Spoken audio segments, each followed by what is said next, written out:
In this video, I'm going to show you how I fixed this basketball-sized dent in the quarter panel of this 2007 Porsche Boxster with paintless dent removal using my 5-step process to ensure a beautiful repair and an excellent experience for my customer. We are getting started with step 1 of our process, which is clean and prep. A clean work area is very important when doing this type of work, and to provide an excellent result, I'm creating the cleanest work area possible and cleaning the surface of the vehicle that I will be repairing. We start clean and we stay clean. Now, as we analyze this dent and come up with a plan of attack, notice several important things about this one. First, this round dent has soft edges and is pretty shallow considering its size. That means this dent will move fast and most likely be more knocking down and hammer work from the outside than pushing from the inside, but we'll see. You always have to listen to the dent. It will tell you what it wants. If you force it against its will, it's gonna become an ugly repair, and we don't want ugly, we want a beautiful, clean repair. Let's pop the trunk and get this taillight out so we can get our tools behind the dent. We're gonna need an 8mm socket to remove 3 nuts. But first, this taillight pocket is really dirty, and I don't want this dust and dirt to end up in the finish, so I'm gonna get that all cleaned up and looking nice. Remember, start clean, stay clean. After that, we're gonna get our heat gun set up. I'm using a Harbor Freight heat gun with a strong arm from Get a Grip. Heat helps the metal move better, but the main reason we need to use heat is to keep the paint and clear coat supple. As we move the panel, hot paint and clear coat don't crack. So if you skip this step on big dents, you're liable to crack the paint and ruin your repair. Next, I'm gonna set up my light, which is the key to this trade of paintless dent removal.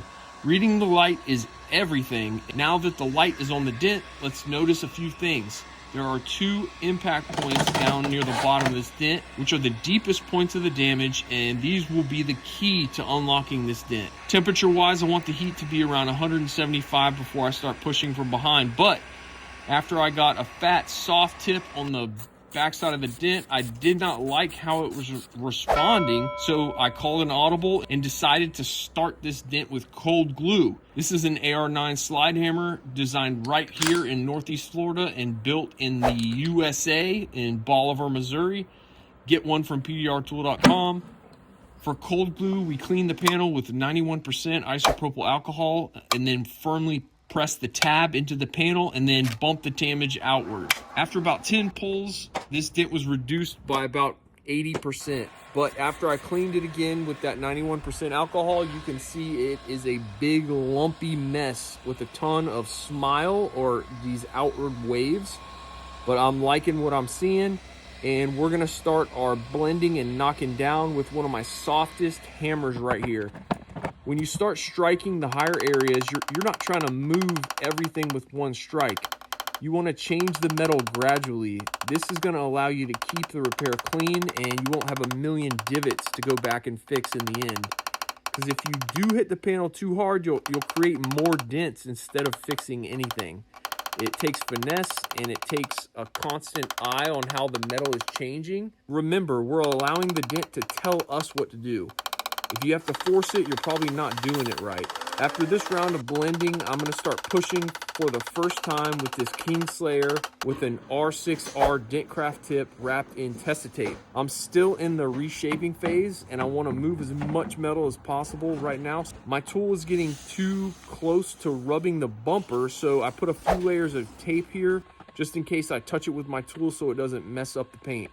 When you push dents out, it's a slow, carefully placed push, one at a time. You want to push hard enough to make a change, but not too hard so that you cause a sharp high spot. As we like to say, slow is smooth and smooth is fast. Our next round of knocking down will be with a harder surface tip. This is a plastic blending tip from Dentrepairjax Tools, a lighter weight hammer, and it's going to give me a slightly more precise effect for my strikes. Next, we're switching to this King Slayer severed tool with a couple extensions and this nylon Dent Slayer low profile tip. You'll notice we're moving from soft to harder progressively with our pushing surfaces from both sides of the metal as we transition from moving bulk metal to making precise moves and dialing in the repair, which brings us to step 4 of the process, perfect.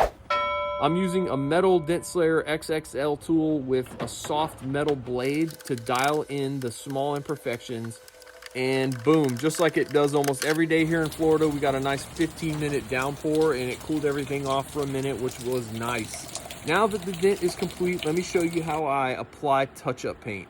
First, clean the panel with alcohol and then clean most of the paint off of the brush. Rest your hand on the panel for stability and angle the brush downward so that the paint drips towards the handle instead of onto the panel, causing a big mess. Less is more, and just repeat this process until you have the coverage that you want. Look, I'm a pro at dents, at fixing dents, but I'm not a pro at touch-ups. In fact, if a customer's looking for a professional touch-up job, I refer them to my friend Marissa, who can make scratches look way better than me. But if the customer has the paint on hand and asks me to help, I'm happy to do what I can for them. I'm putting this fan on the paint to let it dry, and I'm gonna get this thing put back together. The taillight goes in super easy, just like it came out. Just be careful with that wire harness clip as you connect it and get those 3 8mm nuts back on. Listen, this part is really simple, but very important.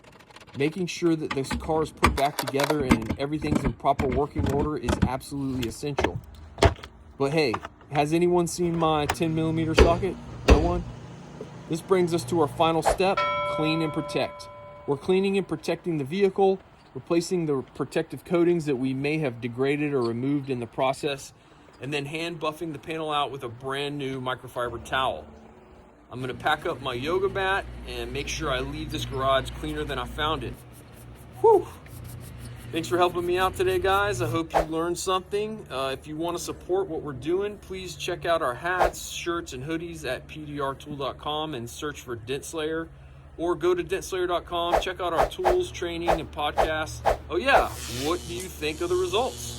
Let me know in the comments. She's smooth, boys! She's smooth!